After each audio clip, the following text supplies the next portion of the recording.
So today is August 18th, and I gotta say, a few things have like come up as little mini changes or whatever.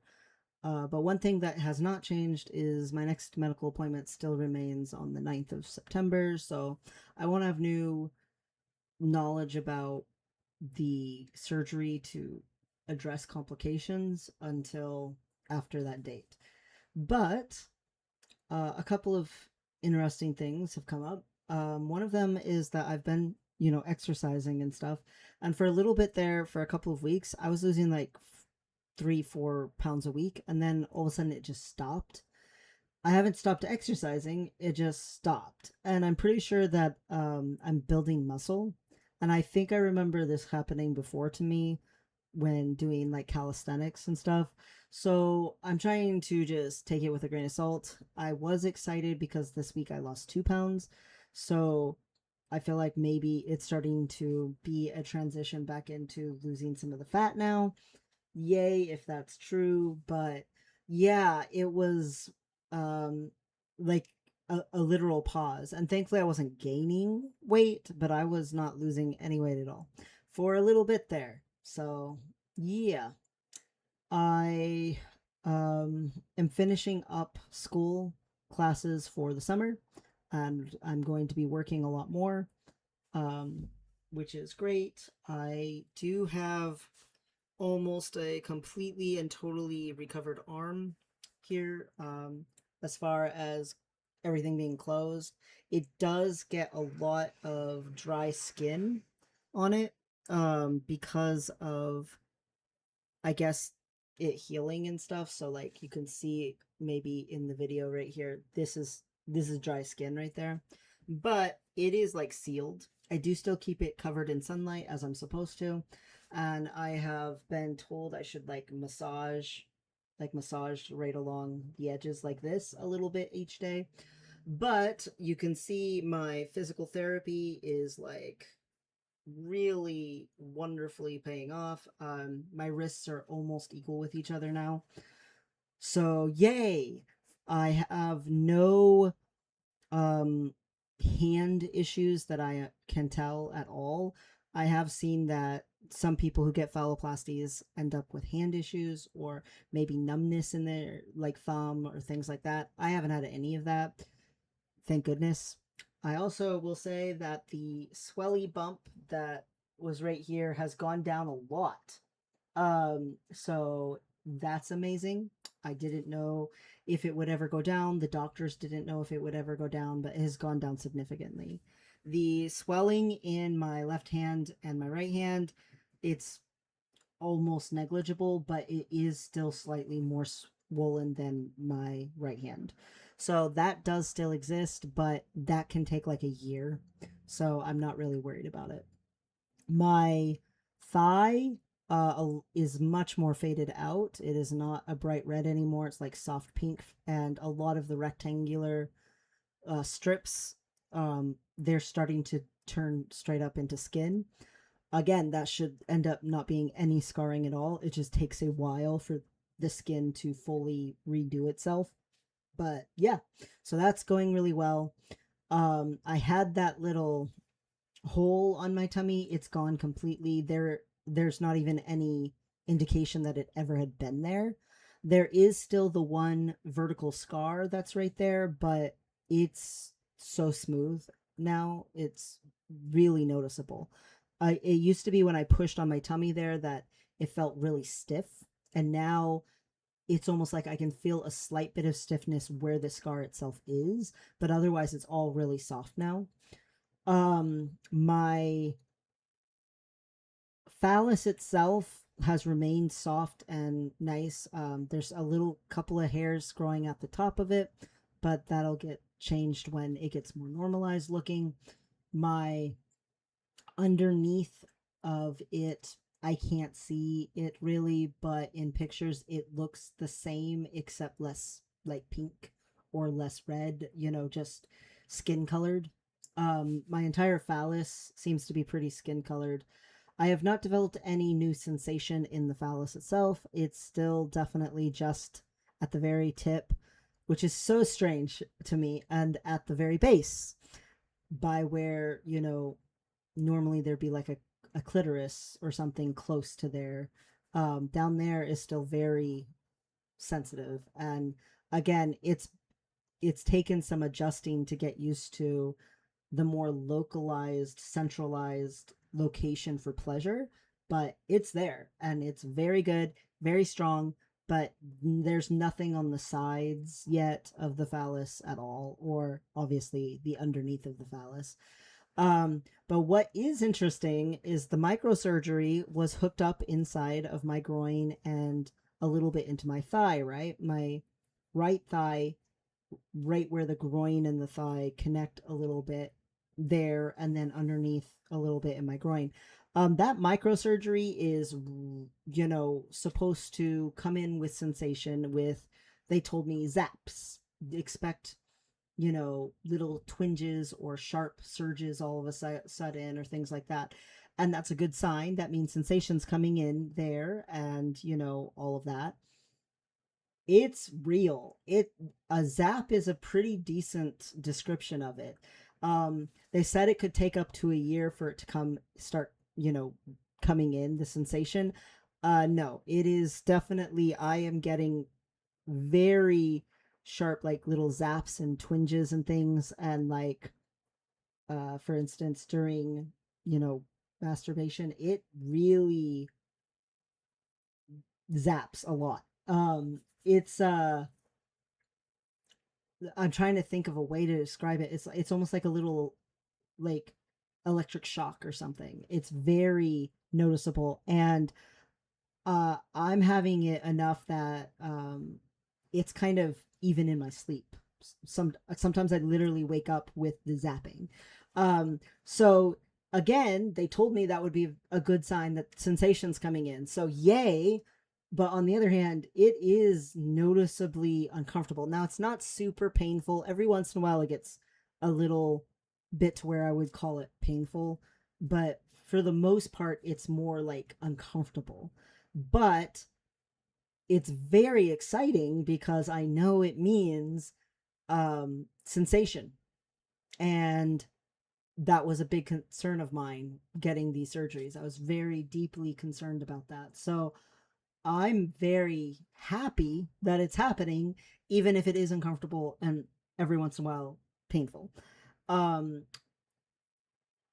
it's been easier to just not wear underwear when I'm alone by myself in my room. Sometimes the clothes press things a little too much, or um, it still is when I wear underwear or shorts for a really long time that, the phallus starts bending into the the pressure from the clothes of compressing it into a certain position or something like that. So that's still a thing. Who knows, maybe that'll just be a lifelong thing. I don't know. I have had the very curious experience of using a public restroom while having this phallus now. And I don't really want to let the phallus touch the toilet because the toilet's disgusting in men's bathrooms. I'm sure this is not news to anyone. But, holding it while I go to the restroom is a little weird too. But I keep realizing that this is like really temporary. Like a year from now, I should be standing to pee. And it's like, oh, it's a very weird little transitional experience here. I don't feel like I'll have to do it for very long, but it is weird feeling being like going to the restroom before you just, use a restroom without an extra step. And now it's like use the restroom while holding my phallus up so it doesn't touch the toilet at all and all of the disgustingness. I don't know. It's interesting. I I feel like I, for the most part, am healing really well still. I've gotten every indication that I'm healing really well, so still, besides the horrible complications, nothing else has changed. There's still the banding on the bottom of the phallus. There's still the open fistula on the bottom of the phallus. They're still gonna have to do all the same things. I will say the phallus is a lot softer, um, as far as rigidity goes. Like it's a bit of a semi as far as stiffness goes or whatever, but it is a little softer than it was before.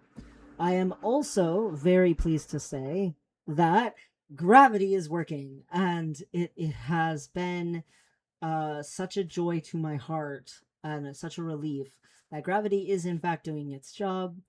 That's amazing. I had a few concerns when it shrunk down some from me laying there, that oh no, was I losing like part of my, length? And then it's been coming back, and is back to where it was when I got out of surgery. So that makes me really happy.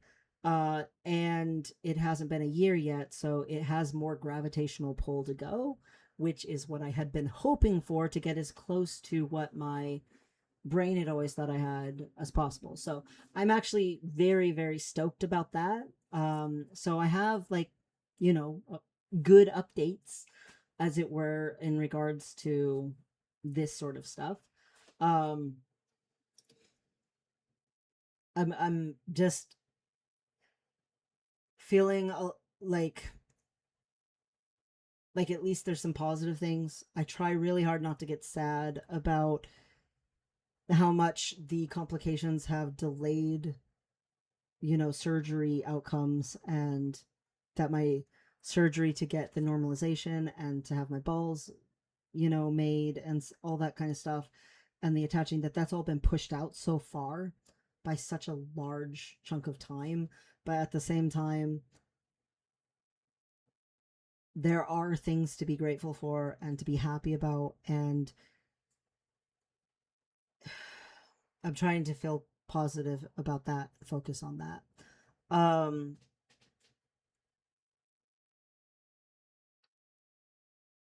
I have been dealing with some other difficult things, and I have been trying to focus on ending up in better, more positive relationships in the future. And I have been trying to, address a lot of emotional stuff. But, like, in reality, there's been a lot of stuff that I can't talk about yet, but it's a lot. Um, but one aspect of it is I've been really trying to deal with the emotional turmoil of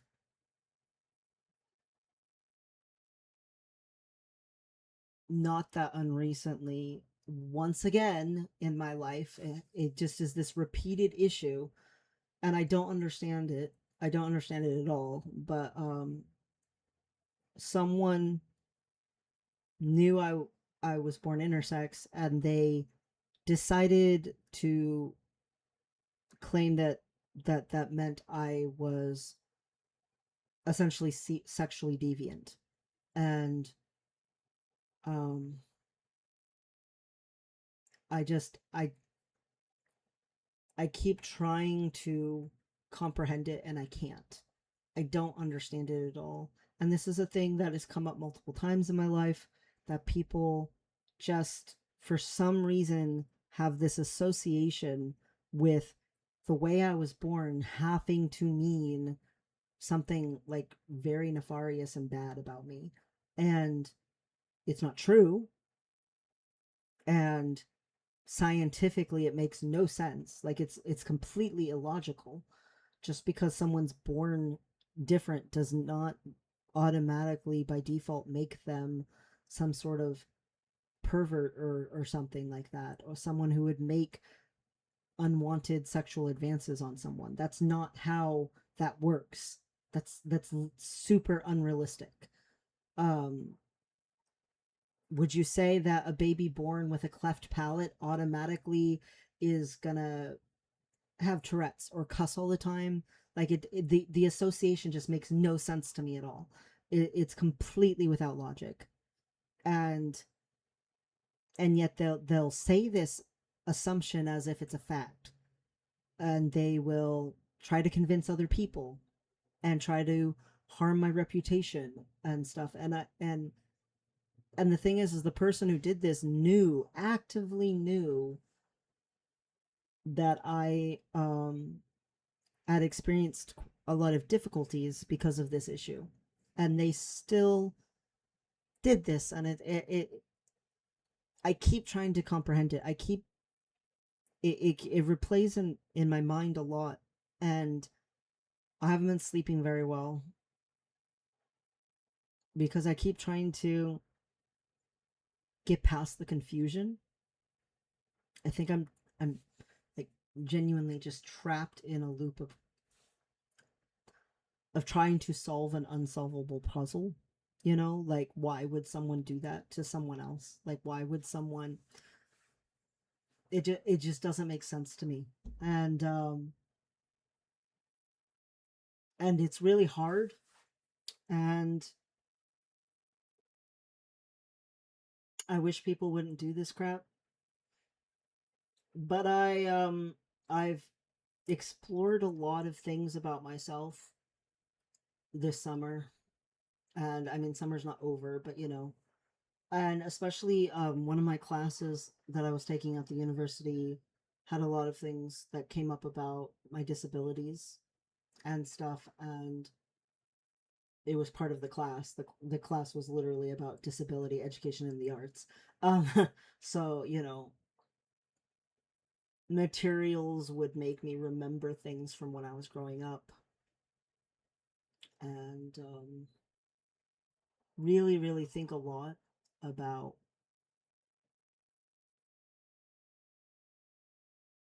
the way that society ostracizes people. And I think it's very multifaceted because, on the one hand, people seem to want to ignore problems and avoid issues, even though that doesn't help anything. But that seems to be a very default thing that is very popular for some reason. And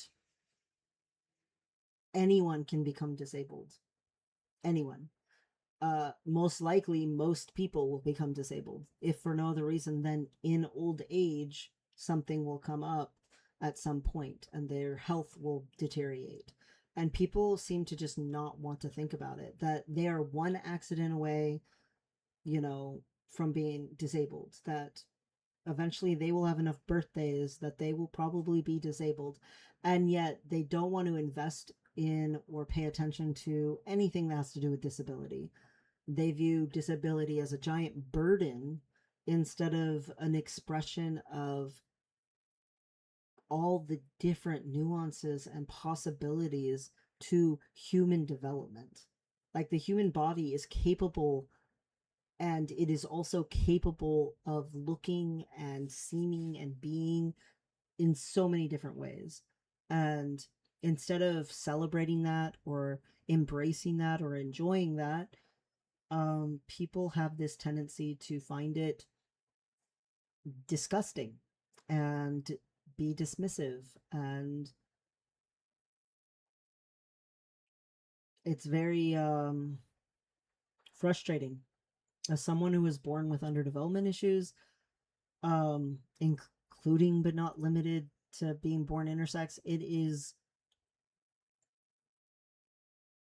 it's a lifetime of being diminished by people and constantly having to choose not to diminish yourself. And it is exhausting. But sometimes really beautiful things can happen in life when you don't have to like crawl, and when you can have connections with people, even temporary connections. Oh my gosh, I went to a museum, and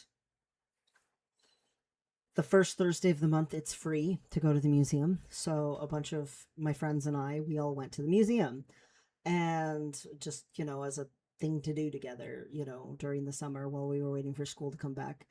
And there was an artist there who had made a display for an exhibit that was there, and he was talking about the tools he was working with and stuff because he was not only indigenous, but the display was about indigenous practices, and the item that he had created was an indigenous item.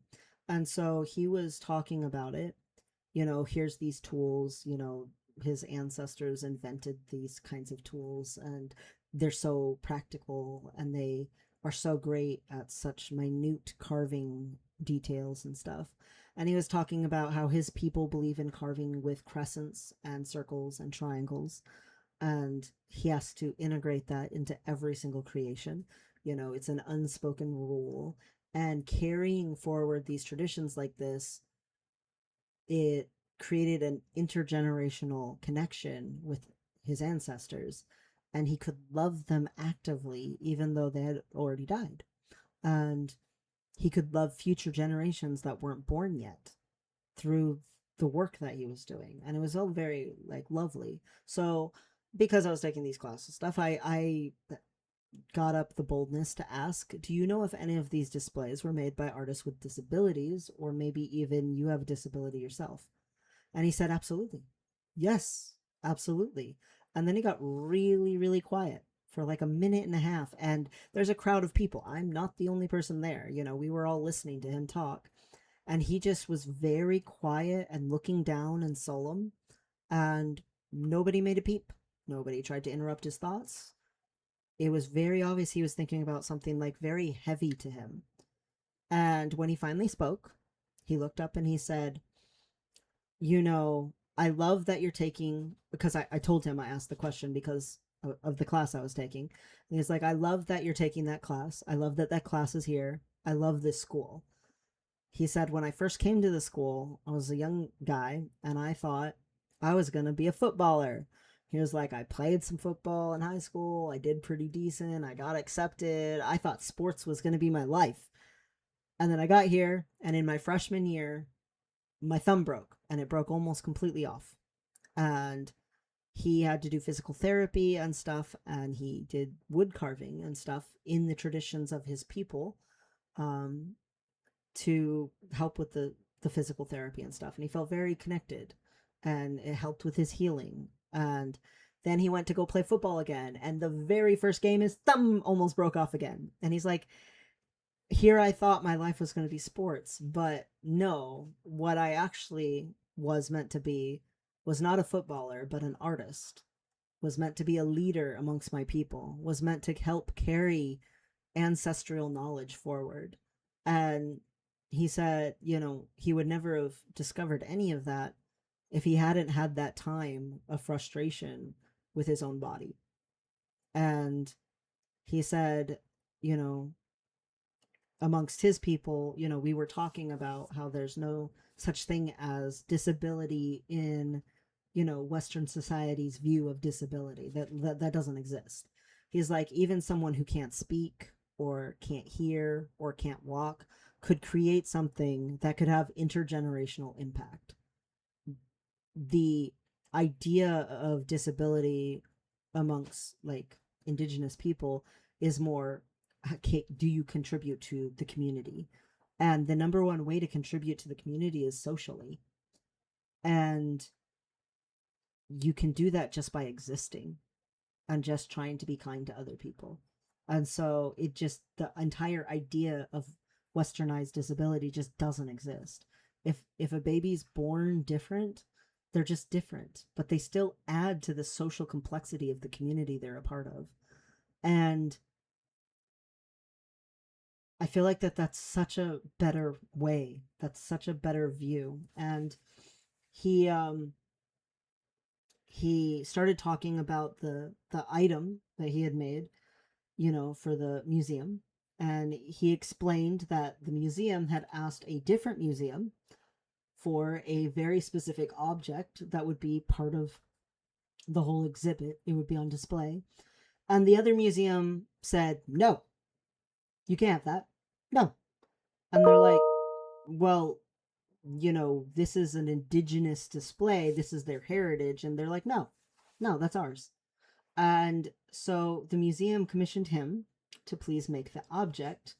And he's like, here I had the opportunity to counteract some colonizer refusing to allow me access to my own heritage, to allow my people access to our own heritage.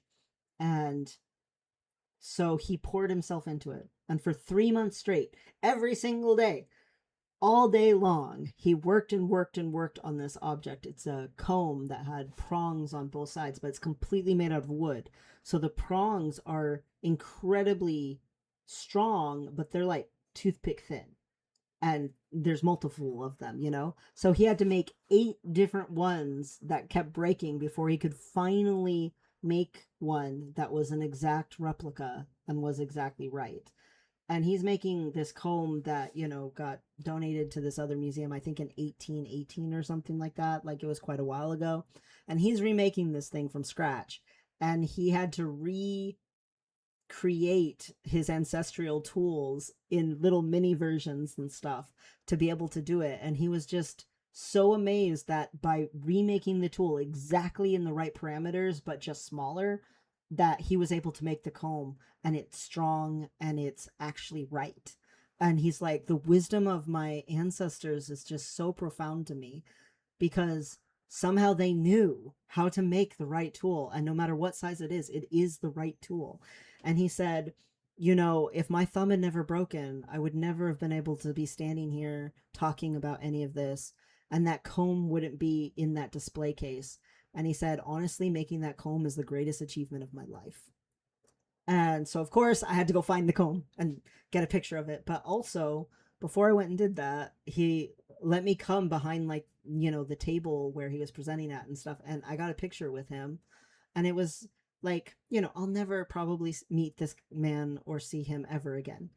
But it was like a really beautiful little moment for a little while between he and I. And he started talking about the mask he was making and telling the story behind it, you know, the oral history.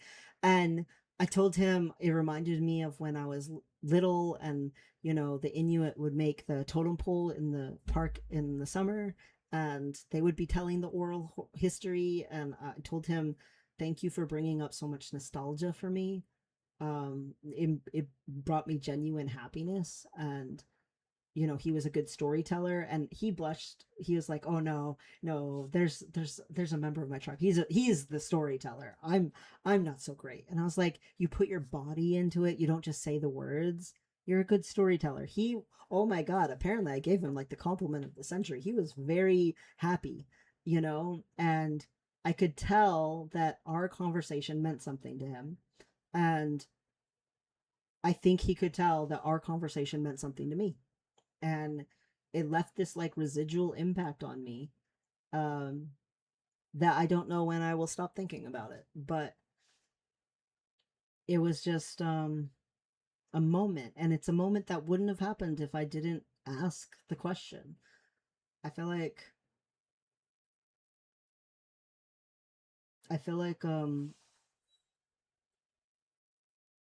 there's this massive push in society to be dismissive, to ghost people, to ignore things, to diminish problems, to, oh, you're dramatic, oh, that's too much, you know, whatever. And in actuality, it's at people's detriment to do that.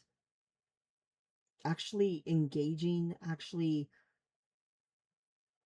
exploring even difficult subject matters, addressing conflict, it's the path through to something better on the other side.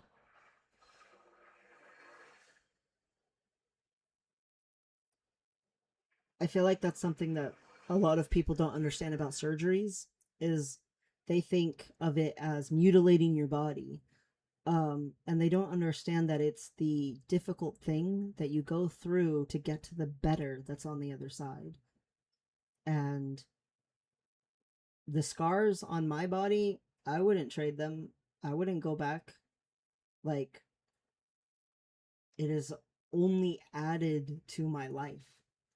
And I'm saying that as a guy who's had a significant enough complications to have to deal with a whole other surgeryness and taking off a whole other quarter from college and stuff. Like, it's going to be so messy, and yet I still wouldn't go back and undo it. Like, the benefits of confronting and dealing with important things, even difficult things, the benefits just outweigh that momentary discomfort so much. The long-term good that comes from it is worth the short-term discomfort.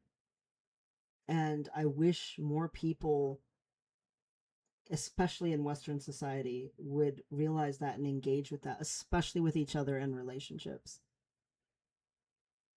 Yes, I was born different.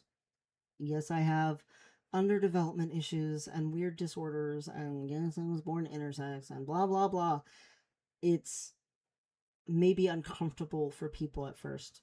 And yet, if they could stop being so freaking dismissive and judgmental and jumping to assumptions and conclusions, they might realize that I'm a really good person, and that they might actually like getting to know me or having me in their life, or at least in their community, and that I try to add good to the world, and I'm not actually bad. I think it's so frustrating that I've had to spend my entire life trying to prove to people over and over again that I'm not bad. I don't deserve to be treated in a bad way. I literally just don't deserve it. I had no say in the matter. I have no control over how I was born. But I absolutely have a say in how I live.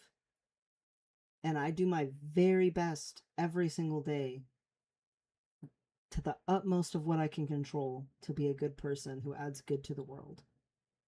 And I wish people would look at that instead. I really, really do. And I wish people would do that for other people too, not just me. I try my best to do that for other people.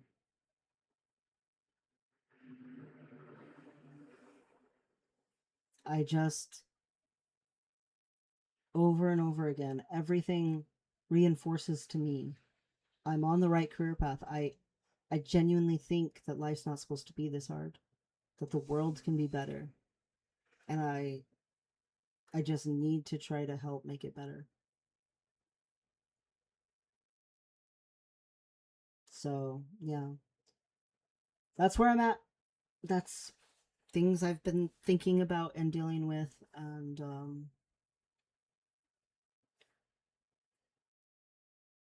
I don't know if I will do an update immediately after my appointment in September, or if I will wait till the 18th, as is my more normal way of doing things, is doing it on the 18th. But yeah, the appointment's not until September, so that will be at the earliest the next time I record. Anywho, I hope everyone is having a good summer who watches these videos. And if you're someone considering phalloplasty and you have like actual questions and I didn't answer them in my other videos or something, feel free to ask. Even if I don't know, I'll try asking and find out. But I mean, I've tried really hard to be as detailed and thorough as I can on YouTube about it. So hopefully it's helping somebody.